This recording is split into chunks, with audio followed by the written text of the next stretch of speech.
ओम साईराम. या जगात येणाऱ्या प्रत्येकालाच ईश्वराने विशिष्ट कालावधीपर्यंत आयुष्य दिलेले असते व तो प्रत्येकजण जगत असतो.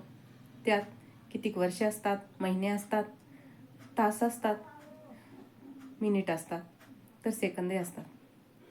एवढे आयुष्य जगताना प्रत्येकजण जास्तीत जास्त धन कमावण्याचा प्रयत्न करतो, आहे त्या परिस्थितीतून वरती निघण्याचा प्रयत्न करत असतो व अनेक जण खूप पैसा कमावतात व खूप यशस्वी होतात.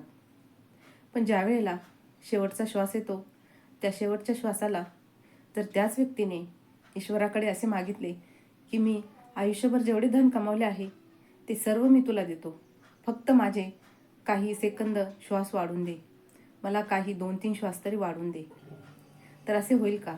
नाही होणार. आपण आपल्या आयुष्यभर कमावलेली संपत्तीही दिली तरीही आपल्याला एक श्वासही वाढून मिळणार नाही. एकदा आपले आयुष्य संपले की ईश्वर पुन्हा एक श्वासही वाढून देत नाही.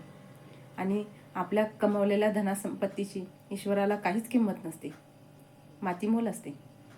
म्हणूनच आपण हाच विचार करायचा की जे धन संपत्ती कमावण्यासाठी आपण आपल्या आयुष्यातील इतके वर्ष, इतके महिने, इतके तास, इतके सेकंद वाया घालवले, ते सर्व धन देऊनही आपल्याला एक सेकंदभर काही श्वासही ईश्वर परत देऊ शकत नाही, वाढवून देऊ शकत नाही.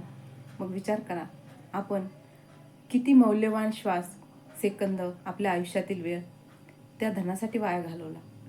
धन कमावले पाहिजे, पण फक्त तेच नाही, कारण हे अनमोल आयुष्य आपल्याला भक्तीसाठी मिळाले व सर्वात जास्त महत्त्व भक्तीला, नामस्मरणाला दिले पाहिजे, फक्त या भौतिक सुखाच्या मागे धावण्याला नाही.